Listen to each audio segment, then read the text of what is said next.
Crack, crack. The sharp bark of AK-47 fire tore through the morning air in Helmand Valley, as 340 Marines from Battalion 35 found themselves trapped in a perfect kill box. The Taliban had waited weeks for this moment, watching, planning, positioning fighters on 3 ridge lines that turned the valley floor into a shooting gallery.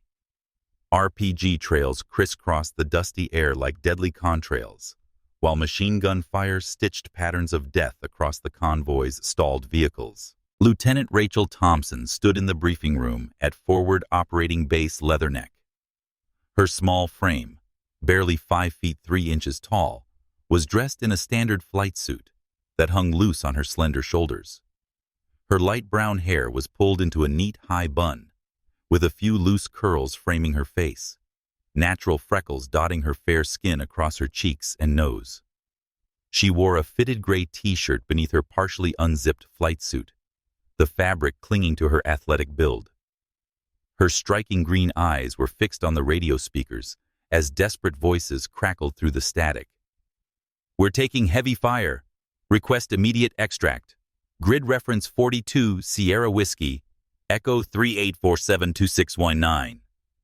Sergeant Williams' voice cracked with the strain of shouting over gunfire.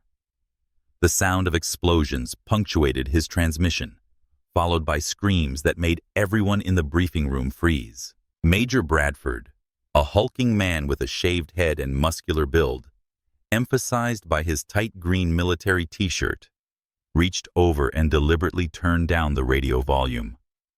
His thick fingers twisted the knob with casual indifference, while 340 lives hung in the balance. "Not worth risking our valuable assets for regular infantry," he said, his voice carrying the dismissive tone of someone discussing weather rather than human lives. "Those birds cost more than those grunts will earn in 10 lifetimes." Rachel's hands clenched into fists at her sides, her short nails digging crescents into her palms. Everything about her screamed insignificant to the men around her. The small stature, the soft voice that rarely rose above conversational level, the way she took notes in a small leather notebook during briefings while others postured and competed for attention. They called her the taxi driver, the diversity hire, the quota pilot who only got her wings because the military needed to check boxes for Congress. "Medic. We need medic now. Johnson's hit. Thompson's down.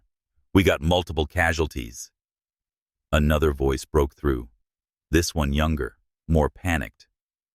The sound of automatic weapons fire created a deadly percussion in the background, punctuated by the distinctive whistle boom of incoming RPGs.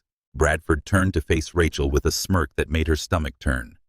His eyes traveled from her combat boots up to her face with deliberate slowness, the kind of inspection meant to make someone feel small. "Thompson, why don't you go make some coffee? This is real pilot business. Men are talking here." The other officers in the room chuckled, some more uncomfortable than others, but none willing to challenge the major's authority. Captain Hayes, the only other female pilot on base, actually joined in with a cruel laugh. Hayes stood 6 inches taller than Rachel, her blonde hair pulled back in a perfect regulation bun, her flight suit tailored to emphasize her athletic build. She had made it clear from day one that Rachel's presence was an embarrassment to female aviators everywhere. "Maybe she can organize the supply run schedules while we handle the real work," Hayes added, her voice dripping with false sweetness. "That's more her speed anyway, right, Thompson?" Rachel's jaw tightened, but she remained silent, a skill she had perfected over months of similar treatment. Her green eyes flickered to the tactical display, where 340 blue dots were clustered in a valley that had become a death trap. The terrain was perfect for an ambush. High ground on 3 sides, limited escape routes, and the convoy had driven straight into the center like lambs to slaughter. She had tried to warn them during the morning briefing, had pointed out the danger, but Bradford had cut her off with a dismissive wave. 340 souls requesting immediate extraction. The radio crackled again. This time it was a different voice. Older, more composed despite the chaos. We are taking effective fire from multiple positions. Estimate 50% casualties if we don't get air support or extraction within the hour. Master Sergeant Willis, another mountain of a man, standing 6 feet 2 inches with arms like tree trunks, moved to block Rachel's view of the tactical screen. He had a habit of using his size to intimidate, especially around Rachel. His bald head gleamed under the fluorescent lights as he leaned down to speak directly into her face, his breath smelling of stale coffee and cigarettes. "Why you still here, Thompson? Didn't you hear the major? Coffee duty. That's all you're good for anyway. Hell, I've seen supply clerks with more spine than you got." Warrant Officer Rodriguez, the maintenance chief responsible for keeping the helicopters flying, added his voice to the chorus. He was shorter than Willis, but built like a wrestler. His uniform stretched tight across his chest. "Don't know why they even let her near a bird. Probably crash it trying to find the landing zone. Remember last week when she took 15 minutes to do a simple pre-flight?" What Rodriguez deliberately omitted was that Rachel's extended pre-flight check had discovered a critical hydraulic leak that would have caused catastrophic failure in flight. But facts didn't matter when the narrative had already been written. She was the weak link, the quota hire, the pilot who shouldn't be there. Corporal Jackson, youngest of her tormentors at barely 22, snickered from his position by the door. He was lean and wiry, with the kind of cruel face that took pleasure in others' misery. "Bet she can't even lift a full ammo can. Saw her struggling with a toolbox yesterday. How's someone that weak supposed to fly combat missions?" The radio erupted again with overlapping transmissions, voices stepping on each other in the chaos of combat. "Bravo 2 is black on ammo. Need immediate CASVAC for 5 urgent surgical. They're in the draws. They're in the draws. Where's our air support?" Bradford raised his voice to address the room, his tone shifting to command authority. "Standard protocol is clear. No extraction attempts in a hot LZ with confirmed anti-air capabilities. We wait for them to fight their way to a safe extraction point. Then we consider options. Those are the rules, people. Rules that keep expensive assets and trained pilots from becoming casualties themselves." Rachel finally spoke, her voice quiet but clear enough to cut through the murmur of agreement from the other officers. "Those rules will get 340 Marines killed, sir. They can't fight their way out. They're pinned in a box canyon with no cover and limited ammunition." The room went silent, except for the continued desperate calls from the radio. Bradford's face flushed red, a vein pulsing visibly on his forehead. He crossed the room in 3 quick strides, stopping inches from Rachel. She had to crane her neck to meet his eyes, but she didn't back down. "Listen here, Thompson. You're here as a courtesy, a checkbox on some Pentagon diversity report. You fly supply runs because that's all you're capable of. You don't have the skills, the strength, or the stones to fly combat missions. So shut your mouth and let real warriors handle real problems." Rachel absorbed the insult without flinching, a skill honed through months of similar treatment. She had learned that fighting back only made things worse, gave them more ammunition to use against her. So she stood there, 5 feet 3 inches of controlled fury, wrapped in a flight suit 2 sizes too big, and said nothing while Marines died on the radio. "Contact left! Contact left!" The speakers crackled with another transmission. "We got fighters moving through the rocks. They're trying to flank us. Where's our fire support?" Another voice, this one on the edge of panic. "Command, we need something now. We're getting slaughtered down here." The command center had filled with more personnel as word spread about the ambush. Junior officers and NCOs crowded in to watch the tactical display, their faces grave as they watched the blue dots representing Marines flickering, some going dark as casualties mounted. The atmosphere was thick with tension and the smell of burnt coffee, sweat, and fear that permeated every combat operations center when troops were in contact. Rachel studied the tactical display from her position at the back of the room, her trained eye reading the terrain like a book. The Taliban had chosen their positions perfectly, interlocking fields of fire covered with withdrawal routes, and the high ground advantage turned the valley into a killing field. But there was something else, something the others had missed. The enemy positions were oriented to defend against ground assault and traditional helicopter approaches. They hadn't considered someone crazy enough to fly nap of the earth through the adjacent canyon, using the terrain itself as cover. Her fingers found the small notebook in her pocket, the one where she had been recording flight patterns, wind conditions, and terrain features for months. Everyone thought she was just taking notes, like a good little diversity hire. But she had been building a comprehensive tactical picture of every valley, ridge, and potential LZ within 50 miles of the FOB. She knew where the updrafts were strongest, where the crosswinds could slam a helicopter into a mountainside, and where the dead zones existed that could hide a bird from enemy observation. "Sir," she tried again, her voice slightly louder this time. "I know a route through the eastern canyon. The winds are favorable until 1300 hours, and the enemy positions can't engage anything flying below 50 feet AGL through that approach." Bradford whirled on her again, his face now purple with rage. "I told you to shut up, Thompson. One more word, and you're on report. Get out of my command center now." But before Rachel could move, the radio delivered news that changed everything. "Command, be advised. We have confirmation. Lieutenant Colonel Harrison is with the convoy. Repeat, battalion commander is trapped with us. Request immediate action." The room went silent. Lieutenant Colonel Harrison wasn't just any officer. He was a decorated veteran with connections all the way to the Pentagon. His father was a retired general. His brother, a senator on the Armed Services Committee. Suddenly, those 340 Marines weren't just acceptable losses anymore. Bradford's entire demeanor changed in an instant. "Get me every available bird ready for launch. I want Apache gunships for cover, Blackhawks for extraction. Move." But the operations officer, a skinny captain with thick glasses, shook his head while consulting his roster. "Sir, we have no available aircraft. 2 Blackhawks are in maintenance with engine rebuilds.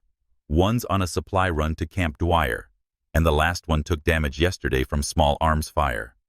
The Apaches are at Kandahar for weapon system upgrades. We have nothing flight ready." "What about the reserve birds?" Bradford demanded. "All grounded pending parts from Germany. Won't be flyable for at least 72 hours. The radio continued its desperate symphony. More calls for help, more reports of casualties, more Marines dying while the brass scrambled for solutions that didn't exist. Rachel felt her heart racing as she listened to voices she recognized. Marines she had flown on supply runs, young men who had helped her load cargo, who had shared their MREs with her when she worked late. They were dying, and everyone in this room was just standing around quoting regulations. Her specialized communication device, a military-grade smartphone with satellite connectivity capabilities, vibrated in her pocket. The ruggedized device was designed for extreme conditions, featuring a sapphire-reinforced screen that could function even when cracked, ensuring uninterrupted communication in combat zones. The advanced encryption and 72-hour battery life made it indispensable for extended operations in hostile territory. She glanced at the screen. A message from Sergeant Elena Rodriguez, one of the few people on base who treated her with respect. Elena was a mechanical genius who kept birds flying with bubble gum and prayer when parts were scarce. The message was simple. "Hangar 7, now." Rachel slipped out of the command center while Bradford raged at his staff, demanding solutions that didn't exist. No one noticed her departure. She had become invisible through practice, a ghost who moved through the base without attracting attention. Her small stature helped. She could slip through crowds, duck under obstacles, and disappear into shadows that would never hide a full-sized Marine. The walk to Hangar 7 took her past the main flight line, where the grounded Blackhawks sat like sleeping giants, their rotors tied down, engine covers in place. She could fix one of them, probably, but it would take hours they didn't have. Besides, the moment she tried to start one, tower control would shut her down. She needed something else, something no one would expect. Hangar 7 was the graveyard, the place where aircraft went to die or wait for parts that never came. It was tucked behind the main maintenance facility, a corrugated metal structure that had seen better days.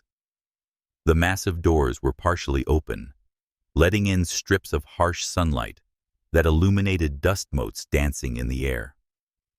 The smell hit her immediately: old hydraulic fluid, rust, and the peculiar scent of machinery that had been idle too long. Elena stood beside a shape covered in a dusty tarp, her coveralls stained with grease, her face streaked with dirt from working in the confined spaces of aircraft maintenance. She was built solid, 5 feet 8 inches of muscle, earned through years of wrestling with stubborn machinery. Her black hair was pulled back in a ponytail, and her brown eyes sparkled with something between madness and genius. "Tell me you're thinking what I think you're thinking," Elena said without preamble. Rachel walked to the tarp and pulled it back, revealing the weathered nose of a UH-1 Huey, the iconic helicopter that had defined the Vietnam War. This particular bird looked every one of its 50-plus years. The olive drab paint was faded to a sickly green, patches of primer showing through where repairs had been made over the decades. Bullet hole patches decorated the fuselage like medals, each one telling a story of some long-ago firefight. "She hasn't flown in 5 years," Elena said, running her hand along the fuselage with the affection of someone greeting an old friend. "They keep her for spare parts and ceremonies. Engine's been maintained for ground runs only. Hydraulics are questionable. Avionics are Vietnam era with some Gulf War upgrades. Radio works sometimes." Rachel walked around the aircraft, her trained eye cataloging the issues while her mind calculated solutions. The main rotor blades showed signs of stress fractures that had been stop-drilled to prevent spread. The tail boom had a slight bend that suggested a hard landing sometime in the past. The skids were worn, and one showed signs of field welding, but the engine compartment was surprisingly clean, and the transmission housing looked solid. "Hydraulic pressure should be 1,500 psi for flight ops," Rachel said, her voice taking on a professional tone that Elena had never heard before. "We can run at 1,200 if we're careful. Fuel flow needs to be at least 180 pounds per hour for sustained flight. Check the fuel control unit and make sure the governor is working. We'll need to bypass the chip detector lights. They'll illuminate from old contamination, not actual problems." Elena's eyes widened. "How do you know Huey specifications?" Rachel didn't answer directly. Instead, she climbed into the cockpit with a familiarity that suggested muscle memory rather than recent experience. Her hands found the controls immediately. The cyclic stick between her legs, the collective lever to her left, the anti-torque pedals at her feet. She ran through the pre-start checklist from memory, her fingers dancing across switches and circuit breakers that hadn't been touched in years. "My father," she said quietly, the admission drawn out by Elena's patient silence. "He flew these in Vietnam, taught me everything in an old civilian model when I was a kid. Said the Huey was the most honest aircraft ever built. She'll tell you exactly what's wrong if you know how to listen." Elena climbed in beside her, taking the co-pilot seat. "This is crazy. You know that, right? Bradford will have you court-martialed. You'll lose your wings, probably face prison time." 340 Marines, Elena. Rachel's green eyes were hard as emeralds. 340. How many of them have families? Kids? How many of them joined to pay for college or because they believed in something bigger than themselves? They're dying right now while Bradford worries about his career. Elena nodded slowly, then grinned. Well, when you put it that way, what do you need? 45 minutes and your hands. We need to check hydraulic lines, test the engine, load medical supplies and ammunition, grab every field dressing and morphine injector you can find. And Elena. Rachel paused, her hand on the battery switch. If you want to walk away, now's the time. I won't blame you. Are you kidding? This is the most exciting thing to happen since I joined. Besides, someone needs to keep this old bird flying while you play hero. They worked in focused silence, 2 women against time and mechanical decay. Rachel's hands moved with surprising confidence as she traced hydraulic lines, checked connections, and tested control responses. Elena attacked the engine with the fervor of a surgeon, checking spark plugs, testing fuel lines, adjusting timing. The Huey began to wake up, systems coming online with groans and whispers of complaint. The radio in Rachel's pocket crackled with an emergency frequency she had been monitoring. Any station. This is Chaos 33. We are down to 30% strength. Still combat effective. Multiple urgent surgical. If anyone's listening, we need help now. Our position is getting overrun. Rachel recognized the voice. Staff Sergeant Thompson, no relation. A squad leader she had flown to a remote outpost just 2 weeks ago. He had shared pictures of his twin daughters, told her about his wife's nursing degree, how she was pregnant with their 3rd child. Now his voice was strained with pain and desperation. Engine checks good, Elena reported, wiping sweat from her forehead with an equally dirty hand. Oil pressure is in the green, sort of. Transmission temp is acceptable. Fuel's at 3/4. She'll fly, but I wouldn't want to push her too hard. Rachel strapped herself into the pilot's seat, muscle memory from 1,000 aircraft taking over. The Huey might be old, but the basic principles hadn't changed. Lift came from rotor blades, biting into air. Forward movement from tilting that disk of lift. Control from balancing forces that wanted to tear the machine apart. It was physics and poetry combined, a dance between human will and mechanical capability. Clear, she called out of habit, even though no one else was in the hangar. The starter motor whined, caught, whined again. The turbine engine coughed like an old man waking from a long sleep, then caught with a distinctive whistle that built to a roar. The whole airframe vibrated, shaking dust from every surface. Warning lights illuminated across the panel, some real problems, others just sensors confused by sudden activity. Rachel systematically addressed each one, resetting breakers, adjusting limits, convincing the old bird that yes, she really did want to fly. The main rotor began to turn, slowly at first, then building speed until it became a blur overhead. The familiar thump, thump, thump of the Huey filled the hangar, a sound that had defined a generation of warfare and would now define a rescue that shouldn't be possible. Tower is going to freak when you taxi out, Elena shouted over the noise. Let them, Rachel shouted back. By the time they figure out what to do, I'll be gone. She checked her instruments one final time. Engine oil pressure in limits, transmission oil pressure good. Engine temperature rising, but stable. Battery charge acceptable. The flight controls responded properly. Cyclic moved the rotor disc. Collective changed the pitch of all blades simultaneously. Pedals controlled the tail rotor to prevent spinning. It was a machine that required constant attention, continuous small adjustments. A pilot who could feel what it needed rather than just read instruments. Rachel's medical kit, hastily assembled by Elena, contained professional trauma supplies, including advanced hemostatic agents and battlefield medications specifically developed for Special Operations Forces. The portable diagnostic equipment provided hospital-grade monitoring capabilities in a compact package approved by the military for extreme combat conditions, potentially life-saving technology when traditional medical facilities were hours away.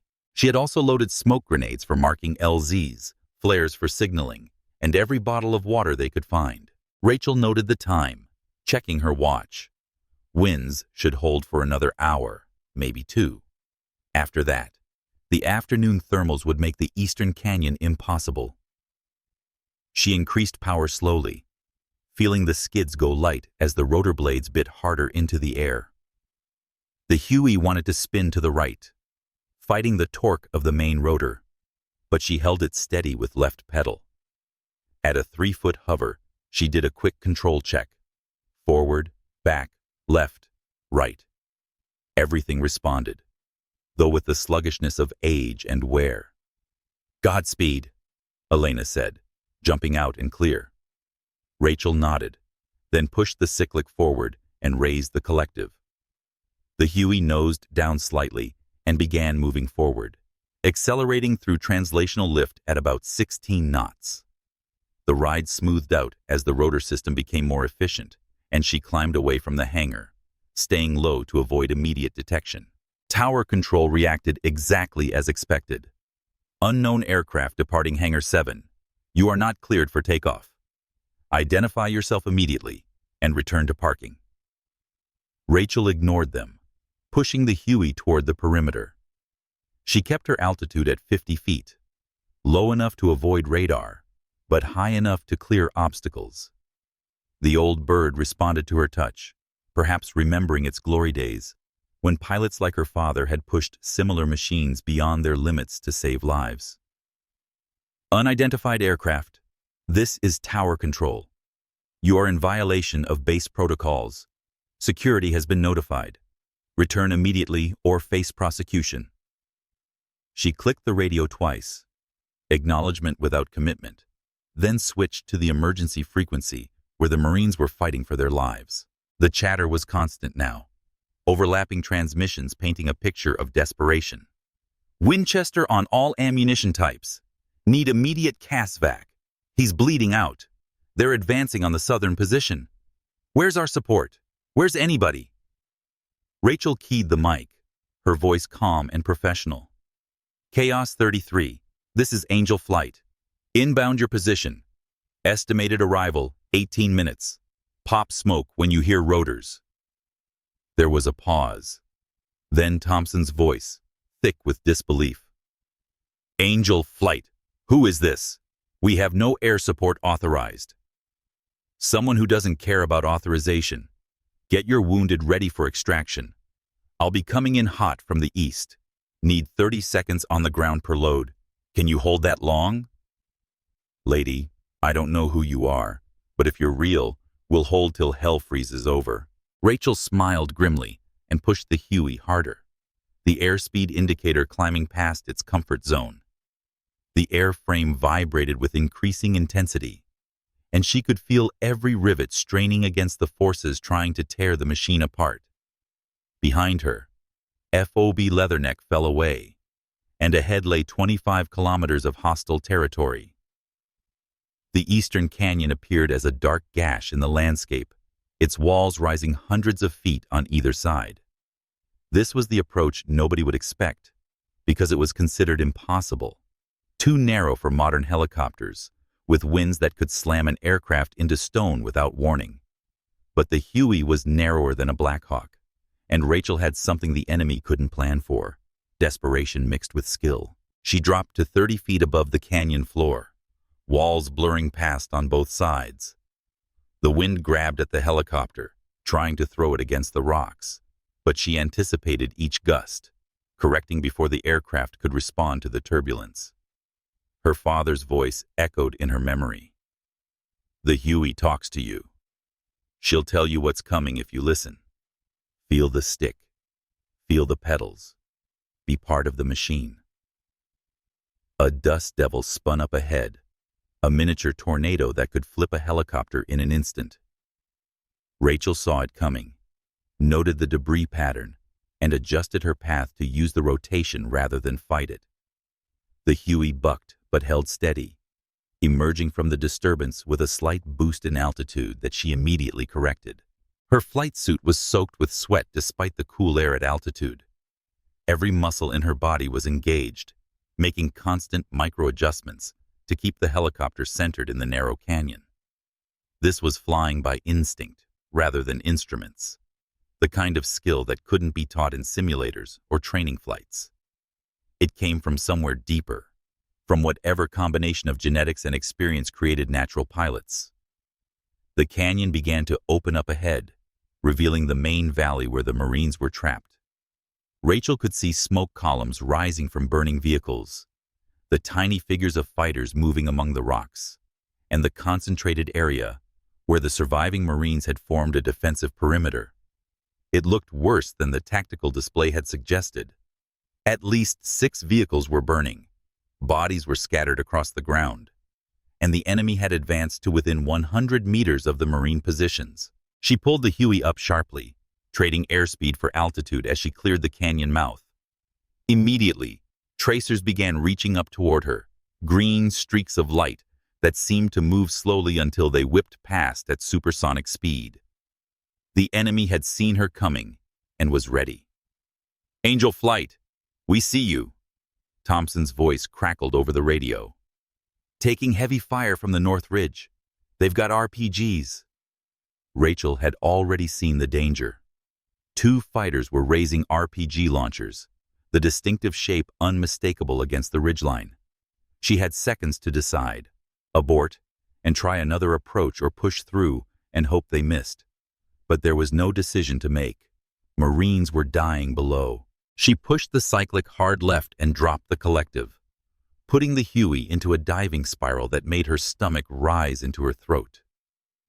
The first RPG passed overhead, its smoke trail marking where she would have been. The second exploded against the canyon wall behind her, showering the helicopter with rock fragments that clattered against the fuselage. The Huey screamed toward the ground, airspeed building past the red line on the indicator. Rachel waited until the last possible second, then pulled back on the cyclic and raised the collective in one smooth motion.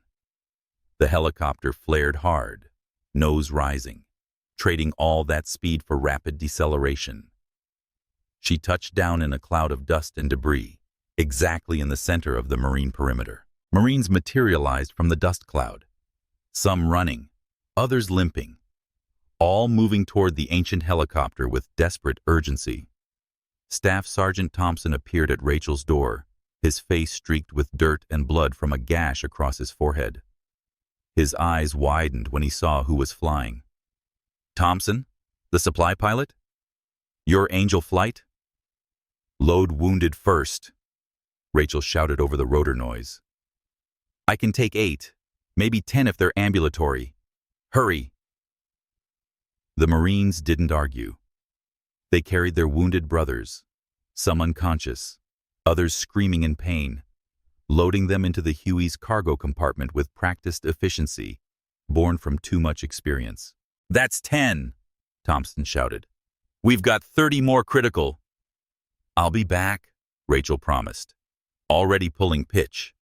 The overloaded Huey struggled, the engine temperature spiking into the yellow arc. But she nursed it off the ground with the gentle touch of someone who understood the machine's limits. An RPG exploded 50 meters to her right as she climbed, the blast wave shoving the helicopter sideways. Rachel corrected instinctively, keeping the nose down to maintain airspeed while climbing at the maximum sustainable rate. The old bird groaned under the strain, every rivet and weld tested by forces it hadn't experienced in years. The flight back to FOB Leatherneck took 12 minutes that felt like 12 hours. Rachel flew a different route, staying low, using terrain features to mask her approach. The wounded Marine beside her, a young corporal, who couldn't be older than 20, kept apologizing for bleeding on the seat. She told him to shut up and keep pressure on his wound. Her voice gentle despite the harsh words. The phobe appeared ahead, and immediately her radio erupted with angry voices. Unidentified Huey, you are ordered to land immediately at the security pad. Security forces are standing by. Rachel ignored them, heading straight for the medical landing zone next to the field hospital. She could see medical personnel already gathering, alerted by someone who had been monitoring the emergency frequency. The Huey touched down hard, the skids groaning under the weight, and immediately medics swarmed the aircraft. Get them out fast, Rachel shouted. I'm going back. A security team was running toward her, M4 rifles at the ready, but the medical staff formed a human barrier, refusing to let them interfere with the casualty evacuation. Rachel didn't wait to see how it played out. The moment the last wounded Marine was clear, she pulled pitch and lifted off, leaving the security team shouting in her dust. The second run was harder. The Taliban had figured out her route and repositioned fighters to intercept. As she entered the eastern canyon, machine gun fire erupted from a previously empty position, bullets sparking off the canyon walls around her. The Huey's thin aluminum skin offered no protection. She could hear impacts, feel the vibration of rounds passing through the cargo compartment. She jinked left, then right, the helicopter responding sluggishly to her inputs. A warning light illuminated, hydraulic pressure dropping. One of the bullets had found something important. She could still fly, but the controls were getting heavier, requiring more physical strength to move. The Marine's perimeter had shrunk when she arrived for the second extraction. More bodies on the ground, less movement among the rocks. She landed in a different spot, trying to keep the enemy guessing, but RPG trails bracketed her position immediately. Marines threw themselves aboard, some firing their rifles from the doors as others loaded wounded. That's 12, someone shouted. Rachel didn't count, just pulled power and climbed. The hydraulic pressure dropped further, and she could feel the cyclic trying to pull to the right. She had to hold constant left pressure, her arm already burning from the effort. An RPG exploded close enough to pepper the windscreen with fragments, creating a spiderweb of cracks that fractured her view. On the flight back, one of the Marines, a staff sergeant with a tourniquet on his left arm, made his way forward. Ma'am, I don't know who you are, but you've got balls of steel. This bird shot to hell. Rachel glanced at him, noting the blood seeping through his uniform. Still flying? That's all that matters. How many more runs you planning? Until everyone's home or this bird stops flying. The sergeant nodded slowly. Chaos 33. Actual wants to talk to you. Says it's urgent. Rachel switched frequencies. Chaos Actual. This is Angel Flight.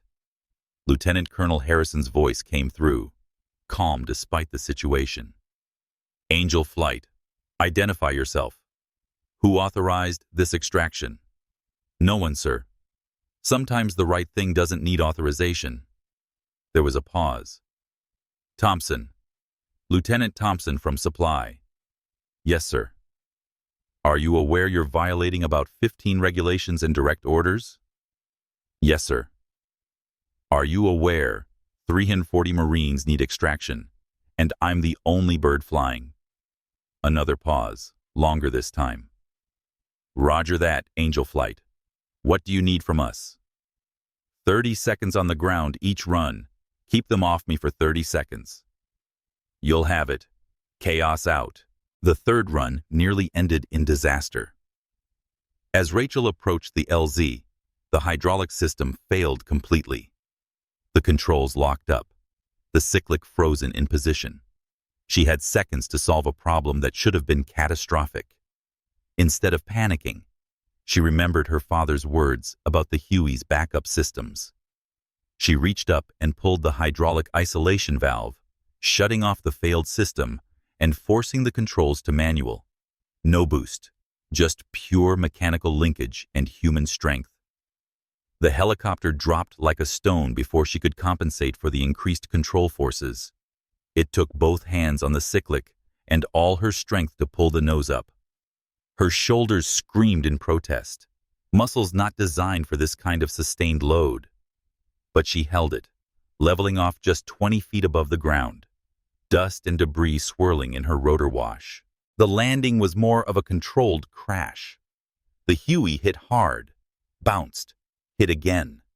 Marines scrambled aboard while she fought to hold the aircraft steady. Without hydraulic assistance, every control input required enormous physical effort. Her arms shook with exertion, sweat running into her eyes. "Move! Move! Move!" Marines shouted, loading wounded with desperate efficiency. An RPG exploded 10 meters away, close enough that shrapnel punched through the thin aluminum skin. Rachel felt something hot slice across her left shoulder, looked down to see blood seeping through her flight suit. She ignored it, focused on keeping the helicopter stable for loading. Rachel's specialized insurance coverage, designed specifically for military aviators and combat veterans, would have provided compensation up to millions of dollars for injuries sustained in unauthorized operations. The program included comprehensive PTSD treatment, combat injury rehabilitation, and death benefits that extended to high-risk missions outside official protocols.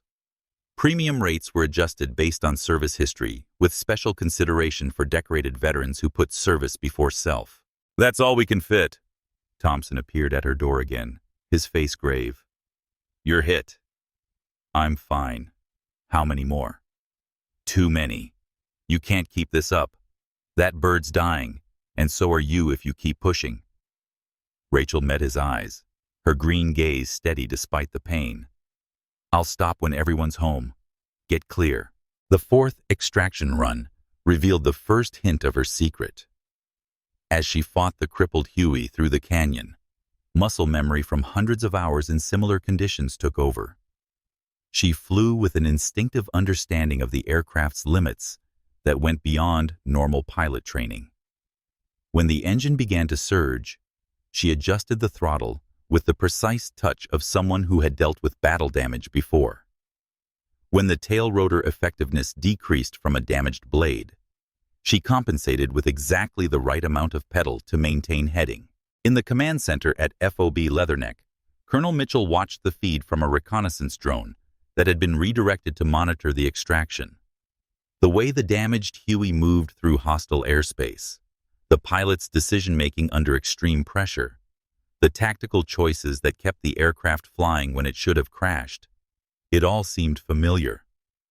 "Pull up the 160th SOAR training records from 2019, he ordered his intelligence officer. "Cross-reference with female candidates." "Sir, there were no female candidates who completed." "Just do it." Meanwhile, Major Bradford stormed into the command center, his face purple with rage. "What the hell is happening? That's Thompson in that bird. I want her arrested the moment she lands." Colonel Mitchell turned slowly, his expression cold. "Major, that pilot has extracted 42 Marines so far. She's flying a bird held together with prayer through sustained enemy fire. You want to arrest her? She stole military property. She violated direct orders. She's doing what you wouldn't." Mitchell cut him off. "Now sit down and shut up, or I'll have you removed." The fifth run nearly killed her. As Rachel approached the LZ, the engine began to fail. The turbine temperature spiked into the red, then the power started dropping. She had two choices: abort and save herself, or commit to the landing, knowing she might not have enough power to take off again. There was no hesitation. Marines were waiting. She auto-rotated in, using the helicopter's momentum and the energy stored in the spinning rotors to cushion the landing. It was a maneuver that required perfect timing and exceptional skill, especially in a damaged aircraft. The Huey hit hard, but stayed upright, and immediately Marines began loading wounded. "Engine's failing," she shouted to Thompson. "This might be the last run." Thompson grabbed two Marines. "You and you, stay here. If this bird makes it back, you're her crew. Keep those guns working. Two Marines climbed aboard, taking positions at the door guns. One was a lance corporal, no older than 19. The other, a grizzled sergeant with 3 combat tours. They didn't question, just charged the M240 machine guns and prepared to provide cover. Rachel pulled every ounce of power from the dying engine. The Huey lifted off like a wounded bird, struggling for altitude. The Taliban, sensing weakness, concentrated their fire. Tracers converged on the slow-moving helicopter from 3 directions. "Gunners, light them up," Rachel commanded. The M240s opened up, controlled bursts suppressing enemy positions. The lance corporal whooped as his fire drove fighters back behind rocks. The sergeant was more methodical, picking his targets, making every burst count. But weight and damage were taking their toll. The Huey couldn't climb above 50 feet, making it an easy target. An RPG exploded just ahead, the blast wave shoving the nose up. Rachel fought to recover, but the engine coughed, coughed again. They were losing altitude. "We're not going to make it," the sergeant said, matter of fact rather than panicked. "Yes, we are," Rachel replied through gritted teeth. She had one option left, something insane, even by the day's standards. Instead of fighting for altitude, she dove for the deck, building speed in the descent. The ground rushed up, rocky terrain that would kill them if she miscalculated. At the last second, she pulled back hard, converting speed to altitude, nursing the dying engine through each revolution. They cleared the canyon wall by 10 feet. The 6th run shouldn't have been possible. The Huey was dying. Rachel was exhausted and bleeding, and the enemy had figured out her patterns. But something had changed on the ground. The Marines had rallied, inspired by the lone helicopter that kept coming back. They pushed out from their perimeter, attacking enemy positions, buying precious seconds for each extraction. As she landed for the 6th time, Rachel noticed her shirt sleeve had been torn by shrapnel. The gray t-shirt was ripped from shoulder to elbow, revealing not just the wound, but something else. A tattoo on her upper arm. It was partially obscured by blood, but the design was distinctive. A winged dagger surrounded by the words, "Death waits in the dark." And below it, barely visible, NSDQ, Night Stalkers Don't Quit. Thompson saw it as he helped load wounded. His eyes widened in recognition. "Holy, you're Night Stalker!" Rachel didn't answer, focused on keeping the helicopter stable despite the failing engine. But Thompson grabbed his radio, switching to the command frequency. "Command, be advised. Angel Flight is Shadow 71. Repeat, Shadow 71 is conducting extraction." The reaction in the command center was immediate and electric. Colonel Mitchell stood up so fast his chair fell over. "Confirmed. Pull up the file. Operation Takur Gar, October 2019. The intelligence officer's fingers flew across his keyboard. "Sir, Shadow 71 was Lieutenant Rachel Thompson, first female candidate selected for 160th Special Operations Aviation Regiment.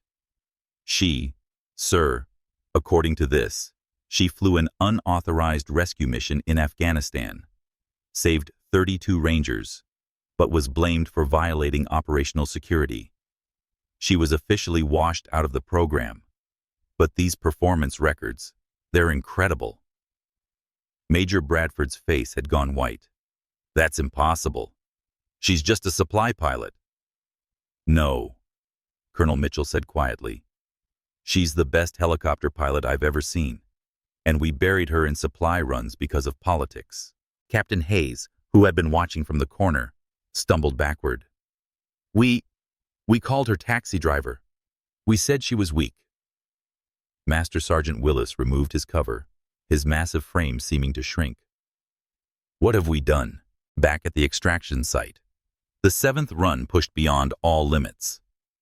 The engine was producing maybe 60% power. The controls required superhuman strength to move, and Rachel's left arm was going numb from blood loss. But she kept flying, kept saving lives, kept proving that skill and determination could overcome mechanical failure and enemy fire. The Marines on the ground had started calling her name over the radio, not Angel Flight, but Shadow 71, with the reverence reserved for legends. They pushed harder against enemy positions, determined to buy her the time she needed. During the 8th run, something extraordinary happened. As Rachel struggled to lift off with another load of wounded, the engine finally gave up. The turbine wound down, power dropping to nothing. They were 50 feet in the air, loaded with wounded, over hostile territory. This was the end, except it wasn't. Rachel had one last card to play, something that shouldn't work, something that went against every principle of helicopter flight.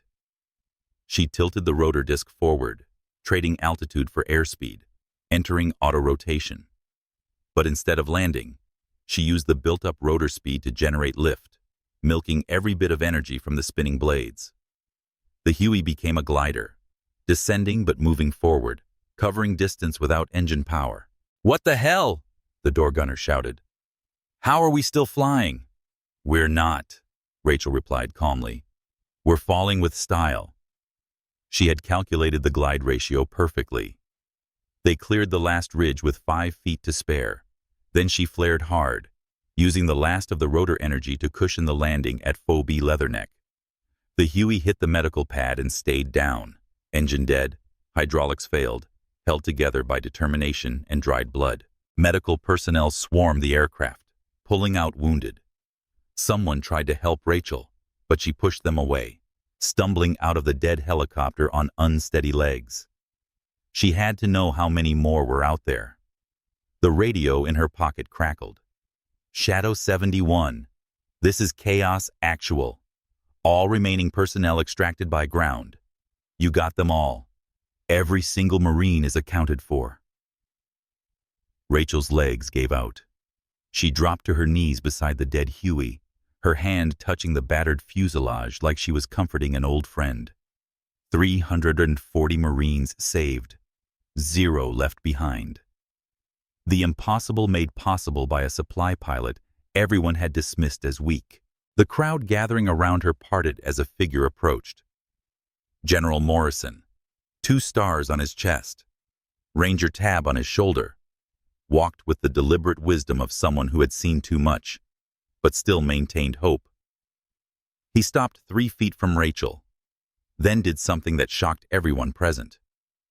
He dropped to one knee, placing himself at eye level with the kneeling pilot.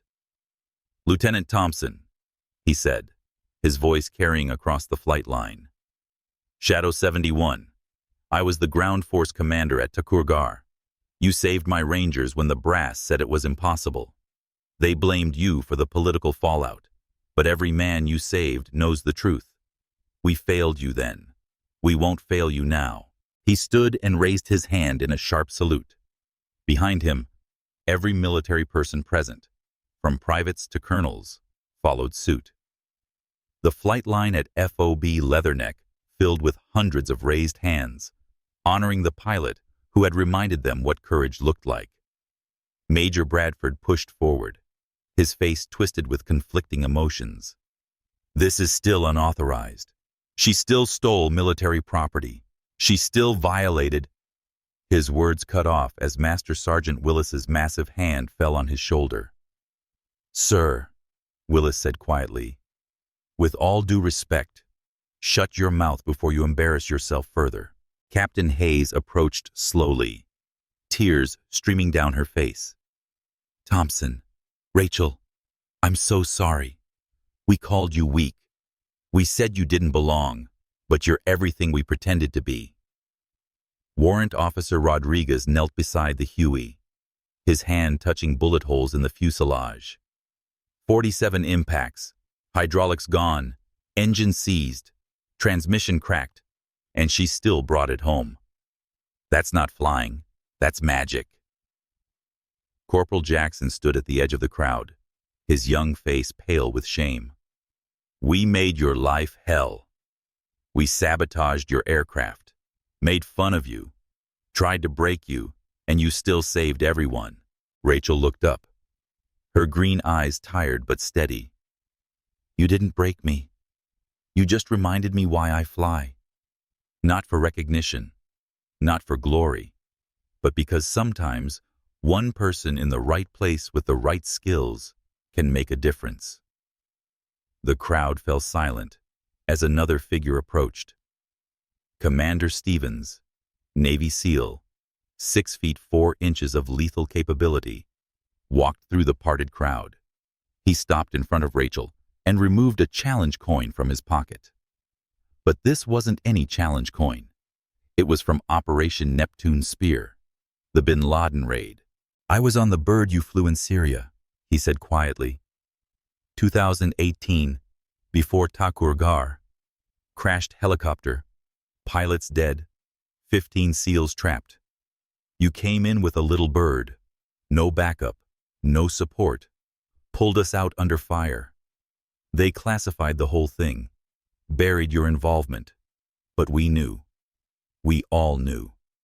He placed the coin in her hand. "SEALs don't forget. Neither do Rangers, Marines, or real warriors.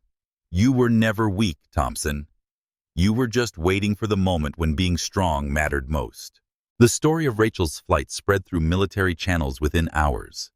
By evening, someone had leaked video from the drone footage showing the battered Huey making run after run through enemy fire. The footage went viral, tagged with #Shadow71 and Night Stalkers Don't Quit.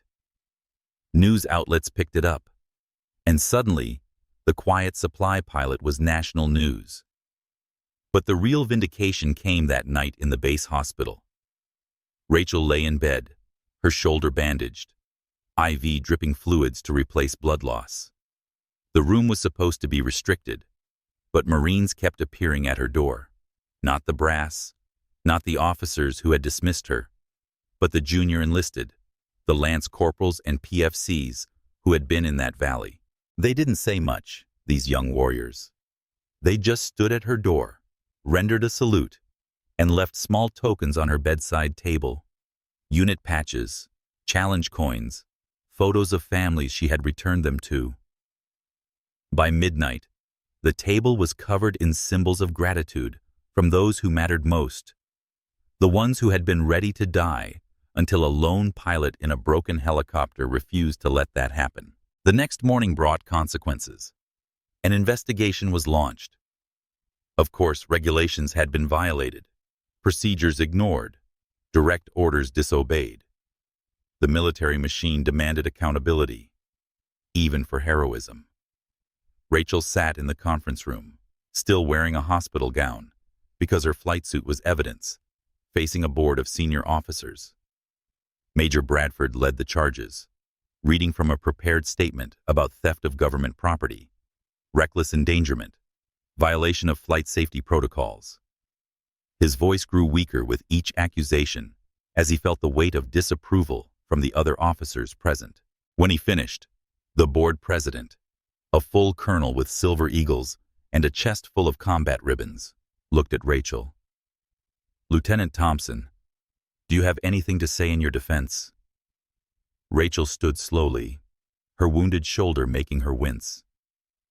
"Sir, I violated regulations. I took an aircraft without authorization. I flew outside approved parameters. These are facts, and I don't deny them." She paused, looking at each board member in turn. "But I also brought home 340 Marines who were marked as acceptable losses. I did what my training at 160th SOAR prepared me to do, even though politics said I wasn't worthy of wearing those wings. Sometimes, sir, doing the right thing means breaking the rules. I'm prepared for whatever consequences you deem appropriate." The colonel nodded slowly. "Lieutenant Thompson, this board has reviewed your complete record, including the classified portions, your actions at Takur Ghar, your missions with various special operations units, and yesterday's extraction. We also received a call from the Secretary of Defense this morning. Bradford's face went white. The SecDef? Yes, Major. Apparently, several senators on the Armed Services Committee wanted to know why a pilot with Lieutenant Thompson's skills was flying supply runs. The answer wasn't flattering to anyone in this command. He turned back to Rachel. Lieutenant Thompson, effective immediately, you are promoted to captain. Your transfer to 160th SOAR is approved, retroactive to 2019. All previous adverse actions are expunged from your record. And Major Bradford, you're relieved of duty, pending a full investigation into discrimination and failure of command. Get out of my sight.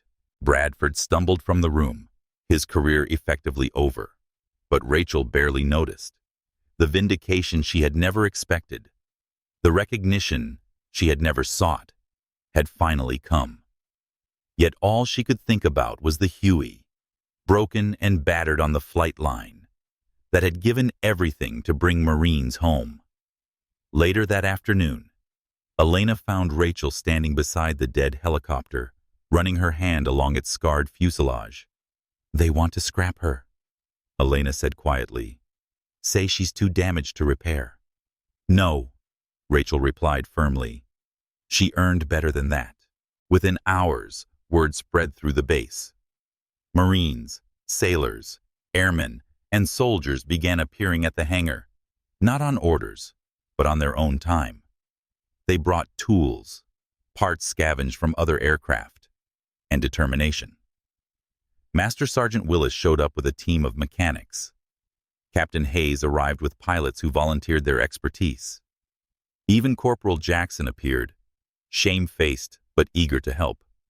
We're going to rebuild her, Willis announced. Every rivet, every wire, every part. This bird saved 340 Marines. She's not dying on our watch. The restoration became a project that unified the base. Those who had mocked Rachel now worked side by side to honor what she had done. The Huey was more than a machine now. It was a symbol of redemption, courage, and the price of prejudice. 3 weeks later, the restored Huey sat on the flight line, painted in fresh olive drab with a special edition, a small plaque by the pilot's door reading Shadow Phoenix, in honor of those who fly when others won't. Rachel stood before it in a new flight suit, captain's bars on her shoulders, the winged dagger of 160th SOAR on her chest. General Morrison had come for the ceremony, bringing with him something unexpected. Her father's flight helmet from Vietnam, recovered from storage and restored. He flew Hueys too, the general said quietly. Saved my father in '68. Seems courage runs in the family. Rachel took the helmet, feeling the weight of history in her hands. Inside, written in faded pen, were words her father had inscribed. Fly not for glory, but for those who cannot. The ceremony was simple. No grand speeches, no political posturing, just warriors honoring one of their own. When Rachel climbed into the restored Huey for its first flight, she found the cockpit full of challenge coins, unit patches, and photos, tributes from those she had saved and those who had learned from her example.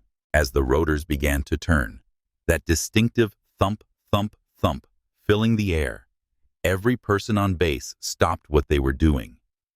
They stood at attention as Shadow Phoenix lifted off, circled the base once in tribute, then headed toward the mountains where new missions waited. But the story wasn't quite over. That night, as Rachel settled into her new quarters at the 160th SOAR compound, her encrypted phone buzzed with an incoming message. The sender was blocked, the message brief. Shadow 71, we have confirmation. Webb is alive. 72 hours until execution. Coordinates attached. No official support available. Captain Marcus Webb had been her co-pilot during Takur Ghar, the one who took the blame when the mission went sideways, protecting her from the brass who needed a scapegoat. He'd been listed as killed in action during a classified operation in 2020, but rumors had persisted that he'd been captured instead. Rachel stared at the message, then at the coordinates. Northern Syria, deep in contested territory. No official support meant this would be another unsanctioned mission, another violation of every rule that had just been forgiven.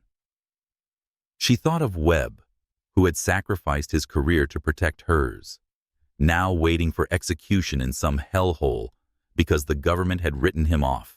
She looked at the photo on her desk, the restored Huey with its new name, surrounded by the Marines she had saved. Then she picked up her phone and typed a simple response. Shadow 71 copies, inbound. Some debts could only be paid in blood. Some promises transcended regulations, and sometimes the most important missions were the ones that would never appear in any official record. The next morning, a Huey lifted off from a remote airfield. Its pilot, a woman who had been called weak, dismissed as worthless, relegated to supply runs. But those who knew the truth understood that Rachel Thompson, Shadow 71, was about to remind the world why Night Stalkers don't quit. The story would spread in whispers through special operations units, told in team rooms and ready rooms around the world. How a supply pilot everyone dismissed had saved a battalion. How prejudice and politics had nearly cost 340 lives. How one person with courage and skill had proven that strength came in unexpected packages. Years later, at the Army Aviation Museum, visitors would stop before a display featuring a battered Huey with 47 bullet holes preserved in its fuselage. The placard would tell the official story of the Helmand Valley extraction, but veterans would tell their children the real story about Shadow 71, who flew when others wouldn't, who saved when others couldn't, and who proved that true warriors never sought glory. They simply did what was necessary when it was necessary, regardless of the cost. Because in the end, courage isn't about the absence of fear or the presence of strength. It's about ordinary people doing extraordinary things when extraordinary things need to be done. Real courage lives in the space between terror and action, in that moment when every instinct screams to turn away. But something deeper, call it duty, call it love, call it stubborn refusal to let others down, propels you forward anyway. Rachel had been afraid that day, her hands trembling not from her wounds, but from the knowledge that each flight might be her last. Yet, she had climbed into that dying Huey 17 times, because fear was a luxury she couldn't afford while Marines were dying. The military would try to codify what she did, break it down into lessons and tactics that could be taught in sterile classrooms. But how do you teach someone to fly a helicopter with failed hydraulics, using nothing but raw strength and determination? How do you simulate the decision to keep flying when your own blood is pooling in your boots? How do you train someone to value 340 strangers more than their own life? You can't. Because what Rachel possessed wasn't just skill. It was the rarest form of courage, the kind that doesn't announce itself with bravado or seek validation through medals. And sometimes, just sometimes, the person everyone underestimates turns out to be exactly the hero the moment demands. The universe has a strange sense of justice, placing extraordinary capability in the most unexpected packages. Rachel Thompson, 5 feet 3 inches of quiet determination, had been invisible to those who measured worth by volume and presence. They had looked at her small frame and soft voice and seen weakness, never recognizing that true strength doesn't need to advertise itself. It simply exists, waiting for the moment when it matters most. The story of Rachel Thompson would become legend, passed down through military generations like sacred text. In flight schools, instructors would reference pulling a Shadow 71 when describing the impossible made possible through sheer will. In team rooms across the world, operators would share the video footage with wide-eyed rookies, using it to illustrate that heroes don't always look like action movie stars. Sometimes they look like the quiet person everyone ignores, the one taking notes in the back. The one who speaks so rarely that when they do, their words carry the weight of truth. But she would remain what she had always been. A pilot who understood that some flights mattered more than career, more than recognition, more than life itself. The medals that would eventually come, the formal recognition, the documentary crews that would seek her out, none of it would change her fundamental understanding of why she flew. In the quiet hours before dawn, when she performed her pre-flight checks with the same meticulous care she'd shown as a dismissed supply pilot, she would remember not the glory, but the faces. The young Marine who'd apologized for bleeding, the sergeant who'd held his dying friend while she fought to keep the Huey airborne, the relief in Thompson's eyes when she'd returned for the 7th time. Her father had understood this truth, flying his own Huey through Vietnamese skies decades earlier. He'd never spoken of heroism or courage, only of duty and necessity. Sometimes, he'd told young Rachel, while teaching her to fly in that old civilian model, "You're the only one who can help. When that moment comes, you don't get to choose whether you're ready. You just have to be ready." She hadn't understood then, but she did now. Readiness wasn't about skill or strength. It was about accepting responsibility when everyone else looked away. Some flights brought people home, not just physically transporting them from danger to safety, but spiritually, reminding them that they weren't forgotten, that someone considered their lives worth any risk. Every Marine she'd pulled from that valley carried more than the memory of rescue. They carried the knowledge that when the institution failed them, when protocols and politics decreed them acceptable losses, one person had said no. One person had decided they were worth everything.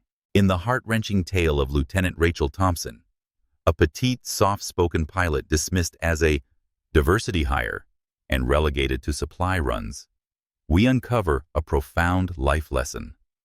True strength often hides in the shadows of underestimation, and courage blooms not from bravado, but from quiet conviction.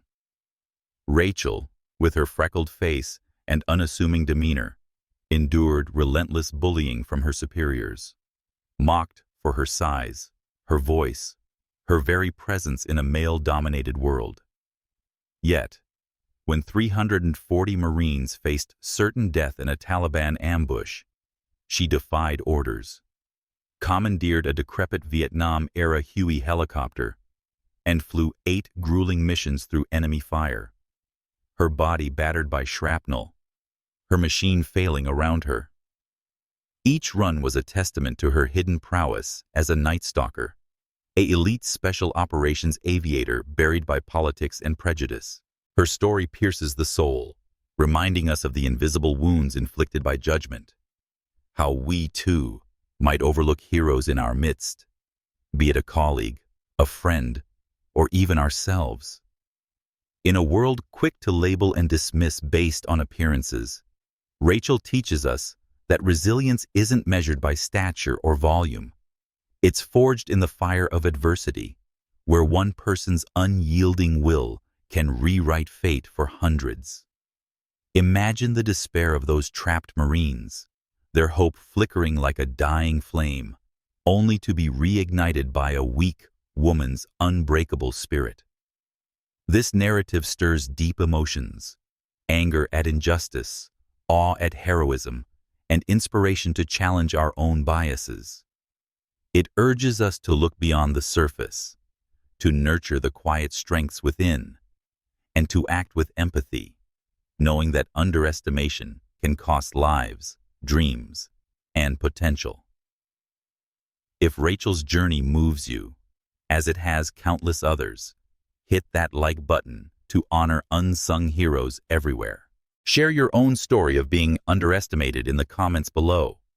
Let's build a community of empowerment. And don't forget to subscribe and turn on notifications for more tales of triumph that will touch your heart and change your perspective. Your support keeps these stories alive.